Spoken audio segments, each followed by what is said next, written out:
तुम्ही हे सतत ऐकलंच असेल की जेवणानंतर शतपावली केल्याने किंवा 10 ते 15 मिनिट चालल्याने शुगर कंट्रोलमध्ये राहते. तर हे खरंच खरं आहे का? So let me tell you, हे खरं आहे. कारण जेवणानंतर डायबेटीसच्या पेशंटची शुगर सर्वात जास्त वाढते. जेव्हा तुम्ही जेवणानंतर 10 ते 15 मिनिटं किंवा अर्ध्या तासासाठी जर का चालत असाल तर तुमचे मसल्स ॲक्टिवेट होतात आणि मसलवरती ग्लूटफोर नावाचा एक रिसेप्टर येतो, जो विदाऊट इन्सुलिन म्हणजेच इन्सुलिन शिवायही आपल्या शरीरातली साखर ॲब्झॉर्ब करण्याचं काम करतो, म्हणजेच मसलमध्ये ओढण्याचं काम करतो. त्यामुळे जेवणानंतर चालल्याने डायबेटिसच्या पेशंटची शुगर कमी येते आणि मसलने रक्तातली साखर ओढल्याने जेवणानंतरची जी स्पाइक आहे ती 20 ते 30% कमी होते.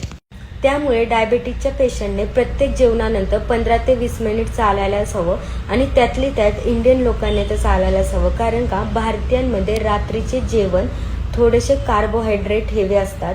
त्यामुळे जी आपल्या शरीरात जी साखर वाढणार आहे ती चालल्याने त्याचं स्पाइक थोड्या प्रमाणात कमी होईल. तर चालल्यामुळे आपलं डायजेशनही सुधारतं, ब्लोटिंग नाही होत आणि व्यायामामुळे झोपही चांगली लागते.